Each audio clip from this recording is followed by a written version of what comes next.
I recently did a pre-recording with activist Teresa from Lieshout, an Australian woman living in Victoria. In this video, she talks about her treatment at the hands of Australian authorities and the justice system, a very disturbing picture of the prison system in Australia. Now, Teresa, as a result of what was going on, you took a very different track to a lot of people who went out and protested and got nowhere. You basically handed out arrest warrants to a few politicians, and that really got up the nose of some of these arseholes. Tell us about that time in your life. Well, from the 26th of February 2021, I published arrest warrant videos on the internet, naming the federal politicians, naming the state politicians, some of them, not the leaders, not all of them, some of the locked politicians, to arrest and jail them under the Crimes Act 1914, with Section 3Z of the Crimes Act 1914 in Australia. It's the people's power of arrest without warrant. The people actually have the power to go and arrest them in a big group, but they don't.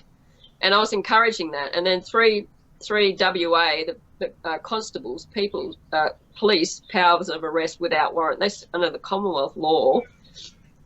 And they couldn't touch me for that because there's no state or Commonwealth law which stops you doing that. And the only thing they got me on is because I used two words, Governor General. And I did that because under the Federal Police Act, 1979, Section 3A, it's the Governor General that appoints commissioners of police and deputy commissioners. So I knew the police weren't going to help the people, the 26 million people of Australia, because they're just too corrupt, and they weren't going to arrest them. So it's like, well, we have to build our own service. And I used the Commonwealth law, and that's why I made that claim. And they couldn't touch me for anything. It's just the two words, Governor General. So for 5 months, I proceeded to build a new federal police service. The men that were helping me and the women, they were running Zoom meetings. They had thousands of Australians contact in the Zoom meetings, and we were going for about 5 months. And some of those videos, the arrest warrant videos and the Zoom meeting videos, went viral. People all over the world saw them. And focusing all their resources on serious crime, you know, and this is 100% political. I have absolutely done nothing. Well, I know why they went after you, Teresa. I know why they went after you. It was your arrest warrants. That's what really pissed off the politicians, and they got mates in the police service. That's what actually happened. Yeah, that's why they got very annoyed about that. But they're still on the internet, and people still watching them. And I believe I've done what I did for 5 months was a great work of justice and goodness for the 26 million people of Australia. I did it out of my love for them and the world's people. Yeah.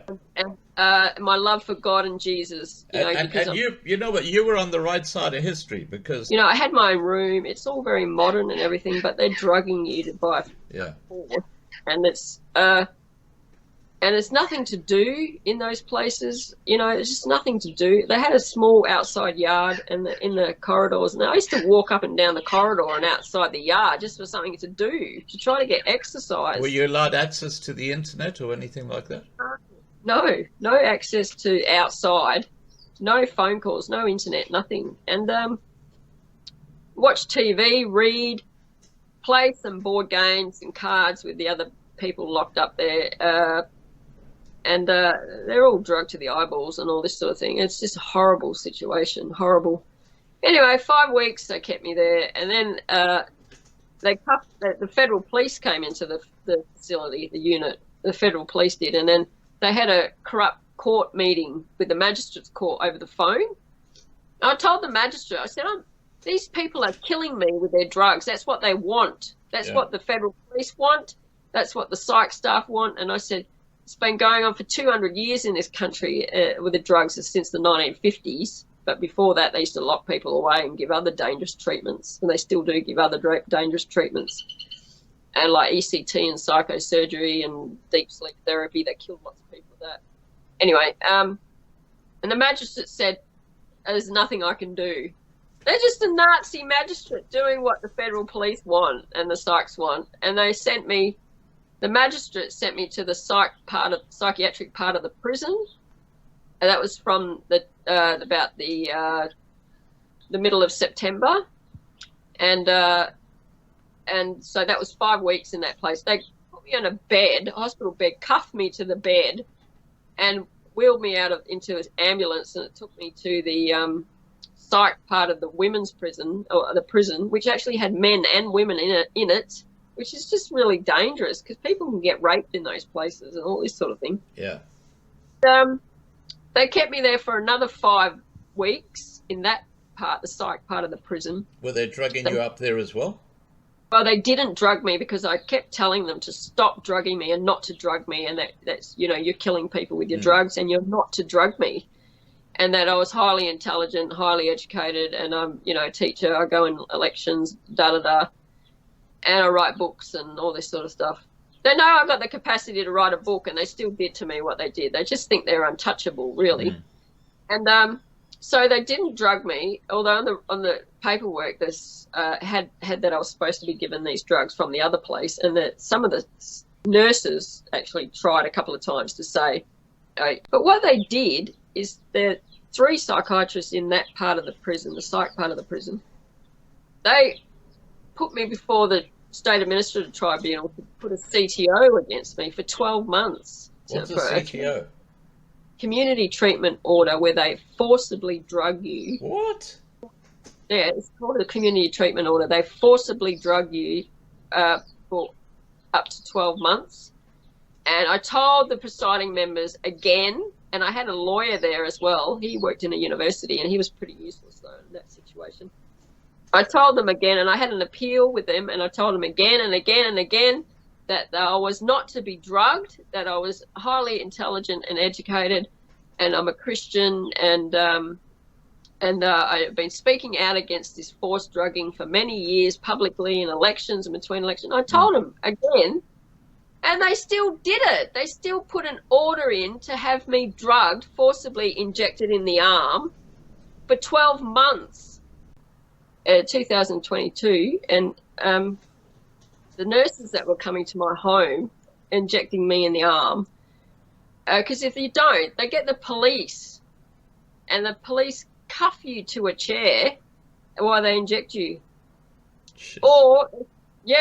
Or they send you back to a facility, lock you up again, and inject you. These people are doing what the Nazis did. They have created a Holocaust throughout the world for 230 years, and they have killed millions of people with this practice, and they were doing it to me. And I knew all this before. I didn't need to be drugged to know all this, because of all the research I've done over 10 years. I knew they were doing this to people. Yeah. And I've been speaking out against it publicly. So in elections and between elections, it's on my political website. So what they did to me was so deliberate. They really tried to kill me with these drugs. And I told the nurses, they were on my side. And I explained to them who I was, and they said, Teresa, we know that you do not deserve to be drugged. And I said, nobody deserves to be drugged this way. No one. And they agreed with me, and they were actually really nice to me, and they organised for this psychiatrist in Port Pirie, not the one that injected me in the leg, a different one. His name's Martin Downs. And they organised for some interviews over the in the hospital, the telelink interviews. And he interviewed me a couple of times, video link, and the nurses were in the room with me. And also I got a job with Grain Flow, and I was on home detention at this point, okay? I'm jumping forward a bit, but he reduced it to 300 milligrams in September, and then in December, 2 months later, he wrote a report and said that I wasn't to be continued with the injection, and that the CTO was not to be continued as well. So this man, Martin Downs, is the only one that actually tried to help me in this situation, and he took me off it. So then it stopped. It stopped after 12 months. But going back to, there was locked up then 5 weeks in the first place, 5 weeks in the next place, and then they sent me to the general women's prison. They sent me to the general women's prison, and I was there for about 6 months, and they locked me up overall without trial, and I had a few court hearings from the prison. They wouldn't let me out, and the magistrate wouldn't let me out. There was a lawyer there. She allowed me to be drugged for 12 months too. She was pretty useless in the end, and she got me out eventually, but they locked me up for 7.5 months without trial, and then they let me out on home detention, which is prison detention. It's in your home. Did you have like an ankle bracelet on that they could GPS you?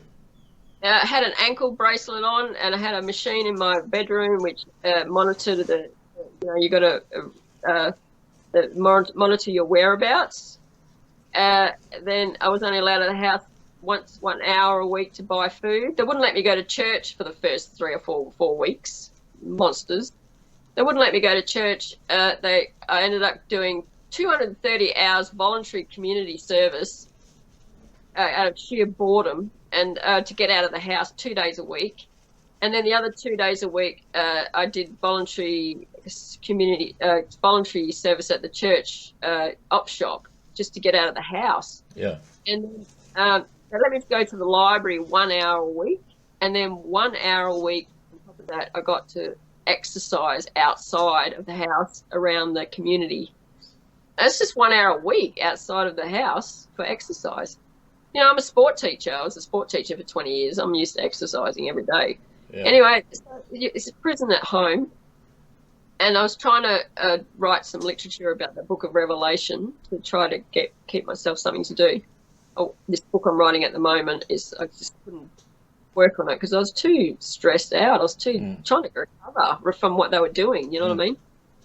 And but in the prison, yes, about 6 months there. So altogether, and it's just a waste of time and public resources. They wouldn't let me out. They kept me locked up for 7.5 months in the end. Yeah. And further 8.5 months home detention on top of that, which is 16 months.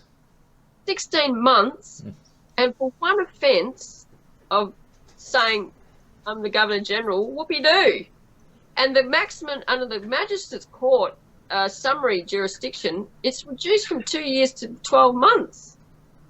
But they kept me on facility imprisonment and home imprisonment for 16 months. But Teresa, surely they could have got you before a magistrate to actually make a ruling.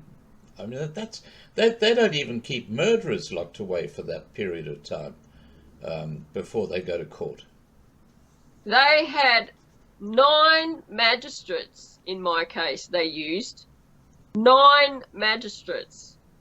They kept passing that file around because they didn't want to be, they know Teresa van Lieshout's going to get our name, and she's going to publish our name because that's what I'm doing in my book. And they didn't want to be, 1 or 2 of them. They wanted, everyone's going to be responsible for this. 9 of them. In the sentencing, they dragged it on. The Commonwealth Department of Public Prosecution dragged this on for 2 years and 2 months. They had censorship conditions on me. I wasn't allowed to upload any videos to the internet. I wasn't allowed to use social media. I was not allowed to participate in any online meetings. So they censored me as well. They dragged it on and on and on and on, the magistrates and the CDPP. They should be jailed for what they've done to me as well. And then they blackmailed me because I changed lawyers in March of 2022 of this 23, this year. And we said, let's go to the district court for a trial by a jury. Okay, let's get a jury involved. And we told them, and they told the magistrates that, and then the CDPP, what they did, these monsters, they increased the count from 1 to 3, the indictable charge.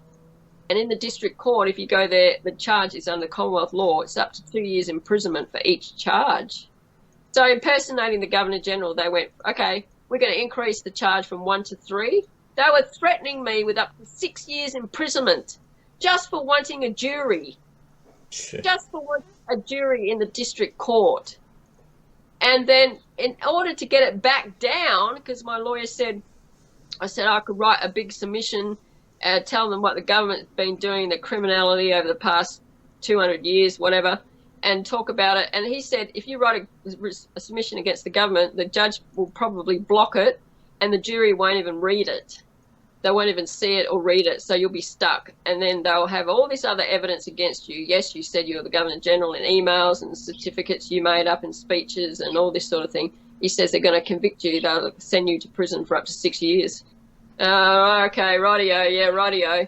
So, and the only way to get it back down to one count, the CDPP said, if you plead guilty and keep it in the magistrate's court, we'll put it back down to one count, and then it's up to maximum 1 year imprisonment. They blackmailed me. I had to plead guilty. I was forced to plead guilty. So after 2 years and 2 months, no trial, there's never been a trial, no trial going to be a trial for this. I pleaded guilty, stayed in the magistrate court, let them humiliate me, had to self-condemn myself. You know, we were trying to create a new government. We weren't really impersonating anybody. And the magistrate, another ninth magistrate, there's someone I'd never even seen before, and my lawyer said, oh, we're really lucky. This guy's actually quite good. His name was Jensen. And he, the sentencing hearing, which was just Friday, the 6th of October, just the other day, 2 days ago, we went for an hour and a half, and they, Commonwealth, the monster was trying to get me locked up again. He was trying to get the magistrate to put me back in prison, and or if he wasn't going to imprison me, conditions, further conditions of reporting to a probation officer. You can't leave the state, all this sort of thing. They were trying to go even punish me even more after they just had me punished for 16 months, which is over the 12-month limit. And this is the magistrate's fault as well, all of them, as well as the CDPP, Commonwealth Department of Public Prosecution, and their superiors telling this one lawyer what to do all the time. They had a few lawyers involved. And in the end, and then my lawyer put in a really good submission. We drafted it together. We wrote it together. It was 75 points. It was about 4 pages. And he did a really good job with the submission. He talked about I was a teacher, I go on elections, I help the homeless, you know, and help workers and teachers and parents and help people across the country on all sorts of issues. And what I did was out of a moral sense of goodness and justice for the people of this country. He wrote that, and he wrote really, really good things. We wrote it together, and he explained that it was during a time of COVID lockdowns. Everybody was under a lot of pressure, and this was, you know, Teresa was worried about the COVID injection being forced on the people and the population, and the lockdown conditions being forced on the whole country, and how stressful that is for people. So he talked about that, you know, which was really good. Yeah. So he did a good job, and I would have liked him to say more things in the actual presentation. But the magistrate, in the end, he sat there and shook my head again because he wouldn't let me say anything. I tried to say something.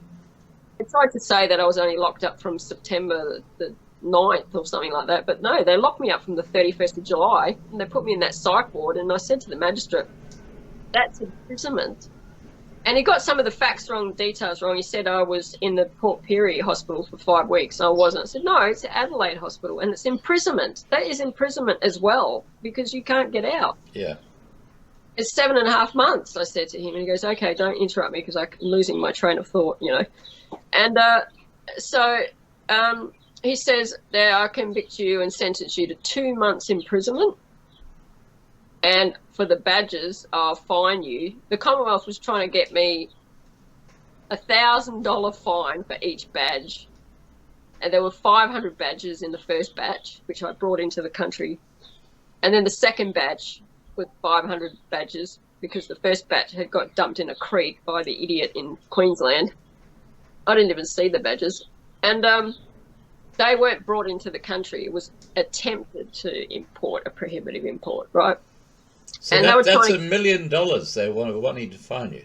Oh, they were trying to say the maximum was $1,000 per badge, and then they said their figure in their submission, which I saw, was $225,000 fine, which is what they were suggesting, right? Yeah, and you know, they want to cut my head off. That's what these government people want to do. They want my blood. Okay, now getting back. The magistrate just ruled that you only had to spend 2 months behind bars, and so you spent 7.5 months behind bars. Are you going to sue? Are you going to sue the government for the extra time that you spent?